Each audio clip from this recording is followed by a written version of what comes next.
Hello, I want to go through a sample workflow for color correcting a Premiere Pro project in After Effects. When you're doing color corrections, there's a couple of things that you need. First is a scope. I have a unfortunately discontinued plugin called Scopo Gigio, which is a nice set of scopes. I like to drag my scope down to the corner of the timeline. Okay, so I can just see it right next to where I'm working. You're going to need an effects control window, and standard workspace doesn't have one, so put your effects controls up here. This is where we're going to put our Colorista plugin. So I'm going to move the project panel down here, double click to open up my Premiere Pro project. Okay, this picture lock, that's what we want to use. We're just going to open that. It'll open up an import dialog, show you all the sequences in your Premiere Pro project. If you're nicely organized, you can find it easily. So there is our project.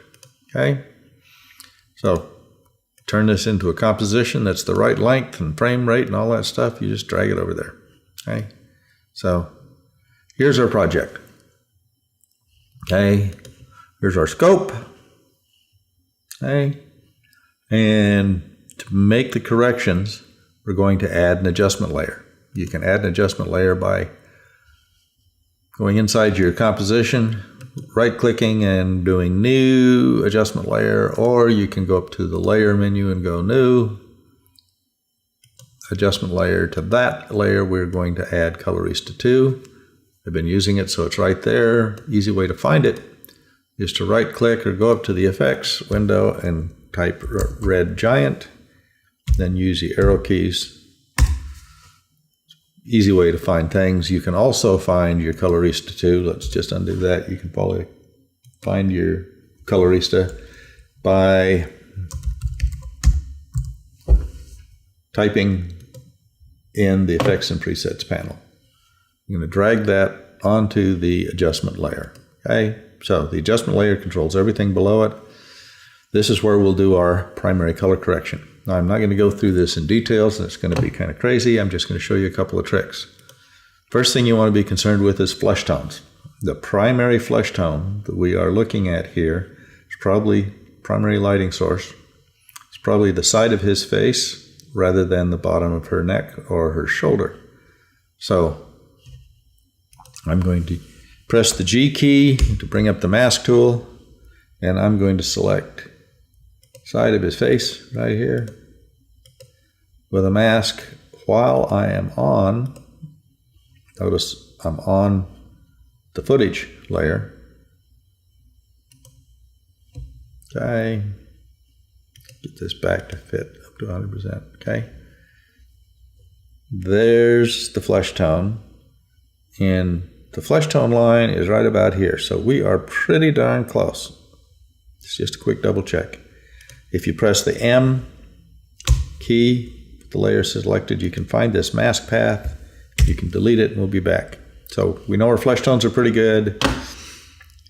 Whites are a little crushed here. We're going to go back up to our adjustment layer with Colorista. Let's bring down the primary exposure just a little bit and bring in a little highlight recovery to smooth that up. Let's make this just a little less. Quite there. I don't want to clip things. There we go. Okay, and the usual thing to do is this right here. This color wheel is the same as this color wheel. This notch is flesh tones. Okay, so let's bring the flesh tones a little more to orange. Get that pretty close, just with a guess. Okay, you can take the highlights, I'm going to cool them off just a little bit, and we're going to cool off the shadows a little bit. Okay, kind of like that look. Usually like to apply a vignette. Vignettes are applied in the secondary using a mask. Let's use an elliptical mask. If you have the direct selection tool selected, you can adjust the shape of your mask. we're going to invert this so that we can take the exposure down around the edges of the frame and give us a little bit better look. Okay, like to do that. Let's boost the highlights, boost the mids a little bit. I'm on secondary. Okay, let's go back to primary. I'm going to boost the mids up a little bit. Maybe increase the saturation just a hair on that. Okay. And then maybe go down to the secondary and even reduce put a little more of a spotlight on it. Check through our scene. So that's the first step.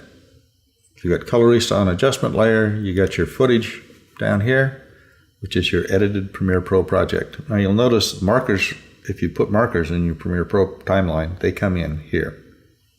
Sometimes those are very useful. What we want to do though is set up some markers for the scene changes, or go through and find the scene changes, every scene change. Scrubbing in After Effects is a little wonky.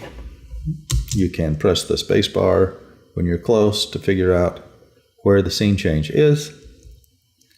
Okay, it's coming right up. Be patient, wait for it, And not quite there yet. You can also hold the shift key and use page down, do 10 frames at a time. Okay, we're close. Page up. 1, 2, 3. You want to find the exact frame where the scene changes. Now, you can put markers by using the star key on the numeric keyboard. That'll put a marker in the timeline. Or you can put a marker, might be better to put the marker, select the adjustment layer, put the marker there. Okay? Keep things clear. I'm going to press enter here and rename this color correction. Okay? So if you go through and you find every one of your scene changes, there's a scene change. Okay? Scrub back. By the way, we set this to 25 and you have if you set the zoom factor to 25 and the resolution to auto, then you can scrub a little easier. And all we want to do is find the scene changes. So there we go. We'll just space through here.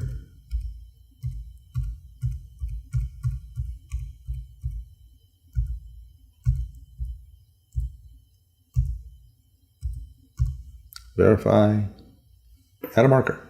Okay.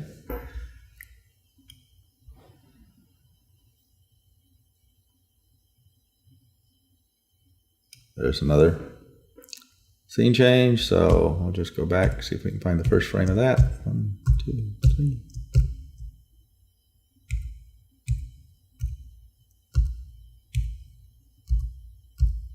There's the first frame. Marker. Okay. Move in so these are a little bit easier to see. Move in on the timeline. What we want to do is we're going to split the layer at each of these markers. We can use the J and the K key to go back and forth between markers. Okay. We split the layer by holding down the Control Command, the Shift, and the D key. Okay. Now we'll just work down through the timeline, splitting the layer, making adjustments to the color correction on each one of our scenes. So bring this back up so it's a little bigger, making adjustments to each one of the scenes that we like. Okay. We'll go to this, split this layer.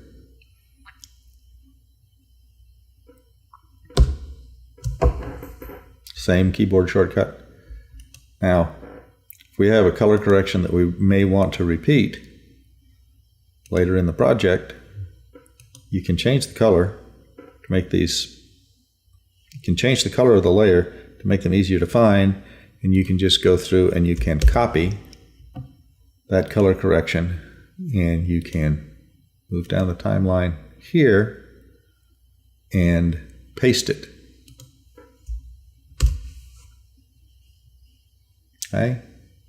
So those are the basics. When we're all done, we'll have something like this. So I'm going to open a recent project. This is the completed color correction. Taking a moment to open. There we go. Okay. Press the tilde key to show the whole timeline. This is what we get. Here's some scenes. These scenes here are actually the bathroom scene in this particular show where I wanted to use the very same color correction. So I changed the color. Okay. So there we go. I've added an additional adjustment layer to the very top of all of the timeline.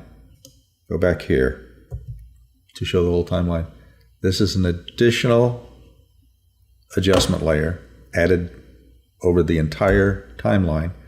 And to that, I added Colorista. I did some noise reduction, Colorista in the secondary corrector. There's a feature called Pop, which does a very good job at noise reduction and is fairly fast. So I just changed the Pop to about a negative 11.9, looks like here, which generally will give the entire film the same kind of a look.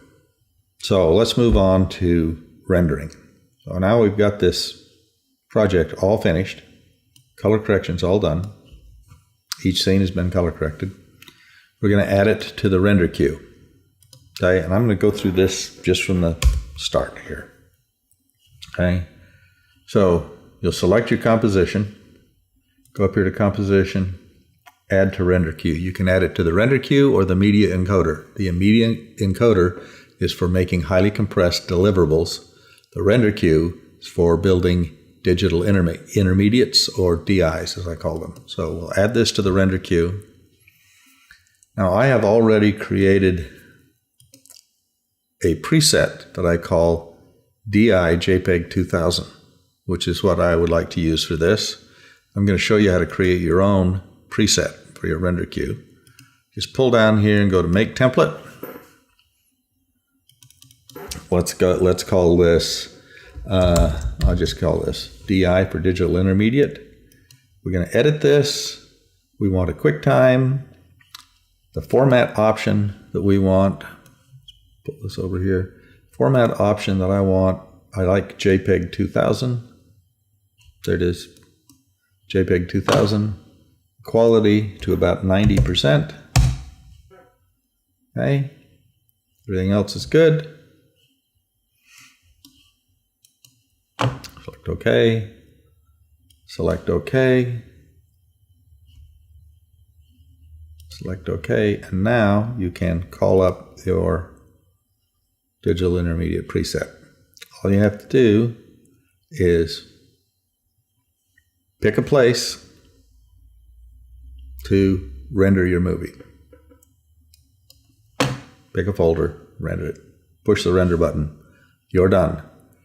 When your movie is rendered, your color-corrected movie is rendered, you will go back to your original Premiere Pro timeline, add a new video layer to the top, and just add the color-corrected movie to the top line. You can then turn off the rest of the video layers and render away. Everything will be in perfect sync, all the settings will match, everything will be perfect. So that's the quick overview of how to do color correction in After Effects using Colorista.